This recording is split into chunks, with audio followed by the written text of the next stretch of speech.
తాను కాలినడకన ఊరేగింపుగా ఎమ్మెల్యేలు కాని వాళ్ళు, మిగిలిన వాళ్ళు, పార్టీ కార్యకర్తలు, తన బ్లాక్ క్యాట్ కమాండోలు ఒక ప్రొసెషన్ గా తాను గేట్లలో నుంచి ప్రవేశించే కార్యక్రమం చేయడము, మార్షల్స్ పాపము రిస్ట్రిక్టెడ్ ఎంట్రీ కింద పెట్టి సభ్యులను మాత్రం లోపలికి తీసుకునే కార్యక్రమం ఏదైతే చేస్తా ఉన్నారో as per protocol, as per drill, what ever needs to be done, పాపం వాళ్ళ డ్యూటీ వాళ్ళు చేస్తా ఉన్నారు. అధ్యక్ష, ఎంటైర్ క్లిప్పింగ్ లో మొత్తం చూస్తే కూడా ఎక్కడా కూడా ఎవరి మీద దౌర్జన్యం చేశారు అనేది క్లియర్ గా అర్థమవుతుంది. అధ్యక్ష, మీరు అన్న మాట you should be ashamed of yourself.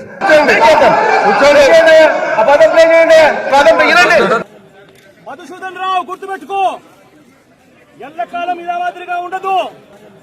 Madhusudan Rao గుర్తుపెట్టుకో, ఎల్లకాలం ఇలా మాదిరిగా ఉండదు. తిట్టడమేంది?